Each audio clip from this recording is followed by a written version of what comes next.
سلام دوباره به تمامی دوستان گرامی و دوست داشتنی خودم. توی این ویدیو دوباره قصد داریم در مورد مدیریت سرمایه صحبت کنیم. این ویدیو سومی هستش که در مورد مبحث مدیریت سرمایه دارم ضبط میکنم خدمتتون. فقط این نکته رو دقت کنید که حتما بین قسمت قبل رو نگاه کنید. خب اینا سریالی هست و با هم هستن و سعی نکنین اسکیپ کنین و رد کنین قسمتی رو، حتما دنبال روی هم باشن، چون برخی جاها جلوتر که حالا بریم در مورد چیزایی حرف میزنیم که قسمت‌های قبلی گفتیم و بعد بدون اینا رو بهتره همه رو پشت سر هم نگاه کنیم و اگه یادتون رفته بریم یه موری کلی داشته باشیم. خب ببینیم این چی هست که میخوایم امروز یاد بگیریم. اسم چیزی که قراره امروز یاد بگیریم فرمول کلیه، کلی نیست، اسمش فرمول کلیه که انگلیسیش هم میشه KELL و بعد Y، میشه فرمول کلی. حالا آقای کلی اومد چی کار کرد، چی رو درست کرد و اینا رو حالا قرار تو این ویدیو در موردش صحبت کنیم و بیشتر با مثاله که آدم گیج نشه، چون من خودم پایه ریاضیم بعضی اوقات ضعیفه، توی بعضی چیزا گیج میشم راحت، برای همین مثال خیلی راحت‌تر کمکم میکنه درکشون کنم. برای همین تو این ویدیو هم سعی میکنم با مثال گفته بشه اینها و خیلی راحت‌تر به نظرم با مثال گفته بشه. وقتی هم خودم فرمول کلی یاد گرفتم احساس کردم این چیز خیلی جدیدی یاد گرفتم که معلوماتم افزایش داد. امیدوارم همچین حسی هم شما بهش داشته باشید. خب یه تعریف کلی حالا ببینیم قضیه چی هست، بخوایم پایه و اساس رو بچینیم. خب این وقتی در مورد معاملات صحبت می‌کنیم در مورد رویدادهای مختلف حرف می‌زنیم، در مورد رویدادهای برنده و بازنده، یا مثلا در مورد قمار که حرف می‌زنیم در مورد رویدادهای برنده در مقایسه با رویدادهایی که در کل رخ میدن یا در مقایسه با رویدادهایی که بازنده هستن رخ دادن، و سپس نحوه پرداخت بودها در مقایسه با ضررها. یعنی که آقا چی، همون وین ریت خودمون، وین ریتمون چی میگفت آقا شما وین ریت 60%، یعنی از 10 تا معاملات 6 تاش سوده، از 100 تا معاملات 60 تاش سوده. خب این همون وین ریت خودمون میشه قضیهش. اگر یه سیستم معاملاتی یا یه سیستم حالا قمار رو بر اساس 100 تا رویداد یا 100 تا معامله یا 100 تا قمار و بت یا حالا گمبل شما در نظر بگیرین، اگه بگیم 40 تاش ببره و 60 تاش بازنده باشه درصد بردها 40%، همون وین ریت خودمون. خیلی راحت که من اونجا گفتم 60، اینجا حالا توی مثالمون 40% بود. حالا اگه یه قمارباز برای هر بردش $4 به دست بیاره و برای هر باختش هم $2 از دست بده، نسبت برد به باختش چقدره؟ میشه چی؟ تقسیم میشه 2.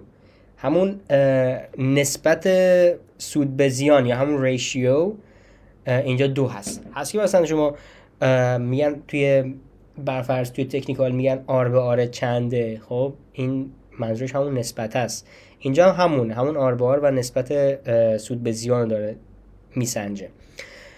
حالا این داده‌های ورودی توسط کلی برای محاسبه بهترین روش برای شهربندی روی سیستمی از این نوع استفاده شد. حالا ببینیم چیه فرمول کلی. این فرمول کلیه، ببینیم چی هست. این W که میشه احتمال برنشانی، همون وین ریت. وین ریت یکی 40%، یکی 50%، یکی 60%، بعضی هم ادعا دارن 90%. خب حالا اون ادعاشون درست بشه یا نه ما نمیدونیم، بذار ادعا بکنن. خب یه آرم داریم اینجا که نوشته چی؟ نسبت میانگین برد به میانگین باخت. خب همین چیزی که اینجا گفتیم.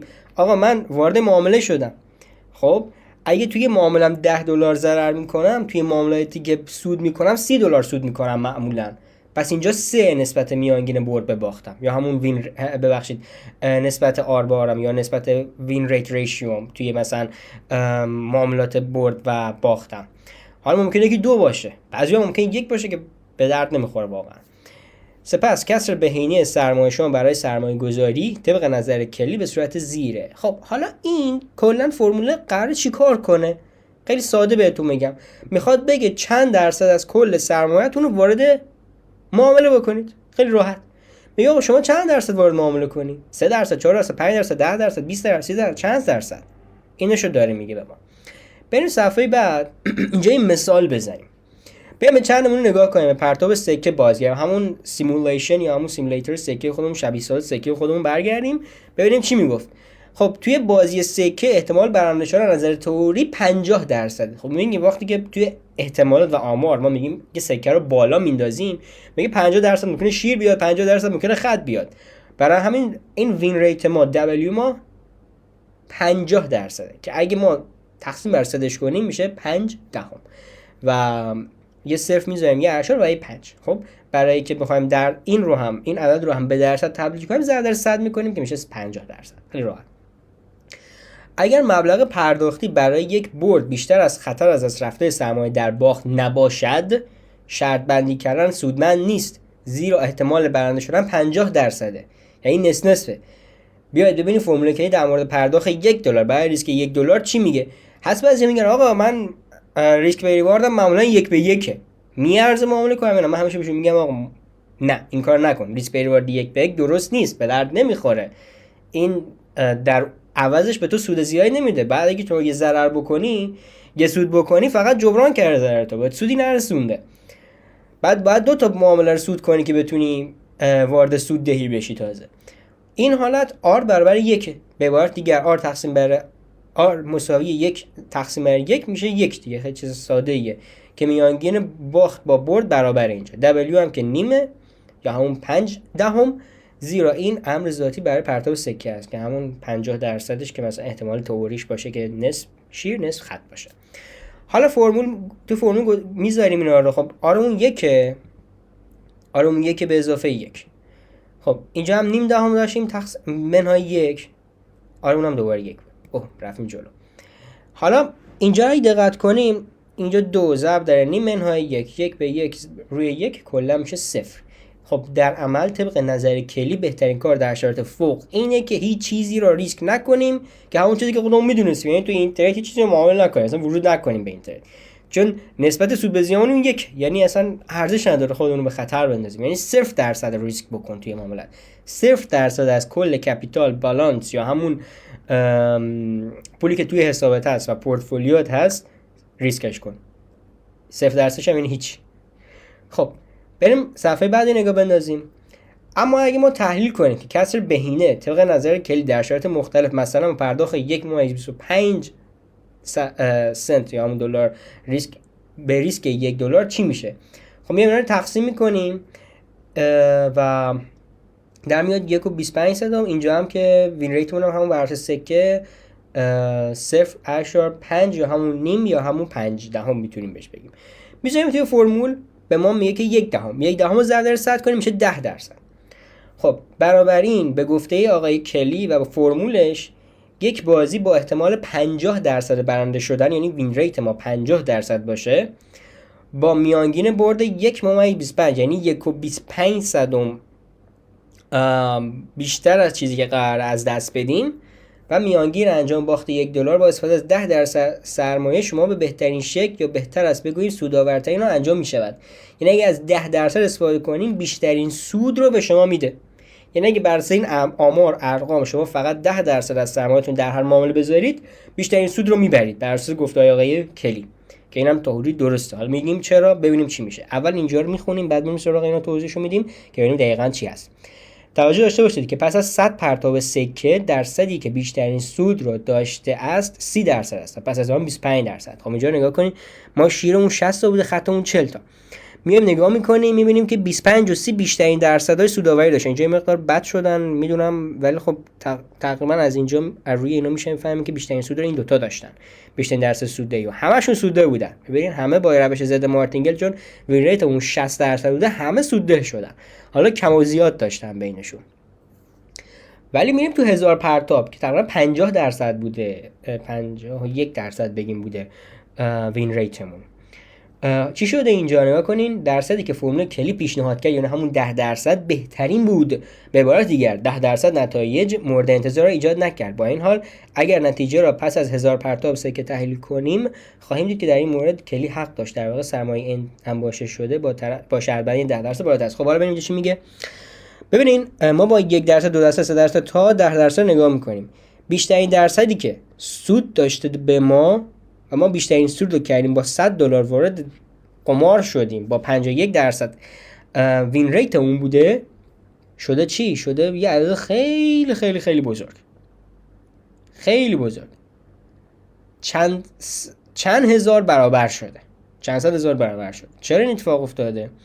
چون که کلی به ما گفته اگه این آماری که شما رفتی تحقیق کردی بک تست گرفتی درست بوده، وین ریتت همیشه اینه، آر به آرت یا همون نسبت ریسک به زیانت هم همیشه اینه، پس اگه اینقدر درصد رو بذاری و اون اتفاقات بیفته، شما سوددهیت به این شکل رقم میخوره. خیلی راحت. همین بعدی رو نگاه میکنیم. حالا در مورد پرتاب سکه، کلی به سیستم کامل اشاره میکنه که در آن 100 پرتاب 50 شیر و 50 خط تولید کنه. خب در مثالی که بررسی کردیم در واقعیت سناریو در 100 پرتاب سکه اول بسیار متفاوت بود و 60 بار اومد، یعنی 60%. حالا ببینیم کلی واسه 60% چی میگه. اگه آرمون 1.25 باشه، وین ریتمون هم 0.6 باشه. میگه چی؟ اگه بذاریم تو فرمول کلی میگه 28% باشه. خب میگه که ممکنه 28% باشه. وقتی که 28% باشه چه اتفاقی میفته اینجا واسه ما؟ میگه که خب اگه 28% ما داشته باشیم و بذاریم اونجا بیشترین درصد رو ما میده دیگه، و بیشترین درصد هم میشه چی؟ چیزی که آقای کلی در نظرش بوده. حالا میریم اینجا رو کاری نداریم، میریم رو جدول، بعدش حالا میریم رو جدول همه اینا رو با هم نگاه میکنیم. همین شبیه سازی رو انجام بدیم و به نتیجه شرط بندی ها نگاه بیاندازیم که اگر پرداخت که کنیم دلار در مقایسه با $1 بود چی میشد. مثلا آرمون اینجا مثلا 1.5 بود، اینجا هم 50%، اینجا میگفت 16%.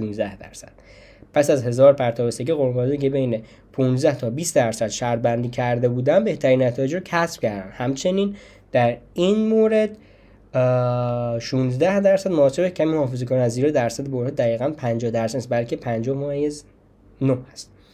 در 100 پرتاب اول سکه قماربازان روی دور شانس که وضعیت رو دوباره به سمت درصد بالاتر سوق داد. از روی کنجکاوی اگه محاسبه رو با وین ریت 6 یا همون 60% یا همون 6 دهم انجام میدادیم این نتیجه بود 33%.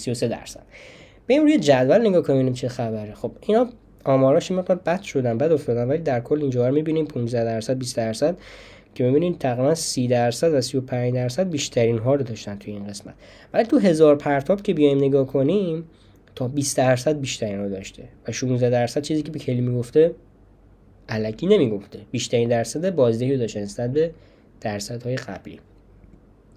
خب اما اگرچه 1000 پرتاب سکه زیاد به نظر میاد، هنوزم کافی نیست، چون که شما اگه بخواید 50% شیر یا خطه بعد بی نهایت بار اینو بالا پایین بندازید تا این شیر یا خطه. بنابراین ممکن است واقعا شرایطی وجود داشته باشد که در آن نتیجه نهایی قابلا نامطلوب باشه. یعنی ممکنه شرایط اتفاق بیفته که مثلا شما 2000 بار پرتاب کنین، 1000 تای اول همش خط بیاد، 1000 تای بعدی شیر بیاد. چرا نشه؟ میشه. احتمالات میگه این میشه، و اگه نشه بازم جز احتمالاته، و اگه بشه بازم جز احتمالاته. پس چیزی هستش که احتمال شدنش خیلی هست. همونطور که مشاهده میشه پس از 100 هزار پرتاب اول سکه درصد برد کمتر از 50% مورد انتظاره. این سری به ازای هر 1.25 $ پرداخت میکرد. بنابراین طبق گفته کلی ما مانند قبل 10% شبیه میکنیم. بلافاصله واضح هست که این انتخاب برای این سری پرتاب بهینه نبوده است، اگرچه علیرغم نتیجه نهایی مثبت ما 94% بود در مقایسه با 710% بالقوه‌ای که میشد با 5% سرمایه شهربندی در این سری به دست آوریم. یعنی چی؟ اینجا رو خب دقت کنید، اینجا نکن شرایط زیر 50%. درست؟ وقتی که شرایط زیر 50%، 5% میکنه 710% سود کرده. بیشترین درصد، پس درصد بهینه‌اش بیشتر شده. حالا این ور دقت کنیم، تو 10% هم باز کمتر بوده نسبت به اون شرایط قبلی. تو 4% بیشتر شده. چرا؟ چون که وین ریت اون اومده پایین‌تر. پس هرچی هم وین ریت اون میاد پایین‌تر، درصد ریسکمون هم باید توی درصد ریسک بهینه هم که نسبت به فرمول کلی میذاریم توی هر ترید یا هر قمارمون هم باید بیاد پایین‌تر. خب اینجا دقت کنین، حالا بر فرض پس از 100 پرتاب سکه با شرط بندی 10% از حداکثر سود ممکن را ایجاد می‌کرد. خب و بیشتر و بیشتر. خب اینجا در مورد قمارباز داشته آقای اندرو اونگار صحبت می‌کنه، میگه اومده هیچ سود کرد تو 100 پرتاب اول، ایول عجب چیزی شده، بیام همین مدلی هی برم جلو تو 1000 پرتاب هی پوز بدم به سود کنم و اینا، ولی در آخر سر $3 براش میمونه چون 456 تا برنده شده. چرا؟ دقت کنین اینجا رو، اینا $3 تهش واسش میمونه با 10%. چرا؟ چون که اینجا توی خود، حالا من خیلی کتابا رو نمیخوام، در هر صورت این ویدیوها در هر صورت نوشته های آقای اندرو اونگاره که من اینها رو ویدیو کردم دارم بهتون میگم. اینا گفته های من نیست دوستان، یه وقت اشتباه نشه فکر کنین اینا رو من دارم پیدا کردم و میشه گفت بهشون رسیدم. نه، اینا نتایج و یافته های من نیستن، اینا یافته های آقای اندرو اونگار هستن که ایشون هم باز از افراد دیگه کمک گرفتن، از کتاب های افراد پیشین کمک گرفتن و به این نتایج رسیدن. و اینا رو من دارم میگم برای همین قسمت از متن کتاب واسه توی پرزنتیشن میذارم که راحت بتونین ببینیشون. و یه قسمتایی هم یادم هست بهتون میگم. توی این کتابش گفته بودش که 456 تا برد داشتیم و میتونستیم بازم سود باشیم مثل دفعات قبل، مثلا توی مثلا 5% یا 10% اون. ولی چه اتفاقی افتاد؟ یادتون تو ویدیوهای اول گفتیم که اگه مثلا ما مورتینگل کنیم از کجا معلوم توالی ما مثلا 7 تا پشت سر هم 10 تا پشت سر هم داریم مثلا معامله میکنیم، 10 تاش مثلا میزنیم یا مثلا 10 تا پشت سر هم ضرر نشه. خب اگه این اتفاق بیفته ممکنه سرمایه‌مون یهو از دست بدیم. خب برای همین اینجا هر چیزی که کمتر بکنیم بهتر میشه، درسته؟ اینجا داره امان همون حرف میزنه، میگه طرف رفته تو 100 پرتاب اول همش رو دور شانس بوده، بعد رفته تو 1000 رفته وارد 1000 پرتاب شده، وقتی وارد 1000 پرتاب شده ممکن اصلا 20 تا پشت سر هم باخته. برای همین زودتر سرمایه‌اش از دست میده وقتی 10% داره از دست میده. خب ولی اگه رو مثلا 2% یا 3% ورود میکرد باز دوباره شانسی داشت. خاطر اینه این آخر فرمول کلی بود. یه قسمت‌های دیگه هم مونده که اونجا با کیسه توپ‌ها قرار کار کنیم، یه مقدار قرار متفاوتش کنه قضیه کلی رو. بعد میایم روی یه سیستم پیش پا افتاده معاملاتی که با این چیزایی که گفتیم و میده به سیستم و سیستم آنالیز میکنه که آیا اینا درست کار میدن یا نه و چه شکله، و اینا رو تو ویدیوهای بعدی قراره با هم کار کنیم. میبینمتون، مراقب خودتون باشید.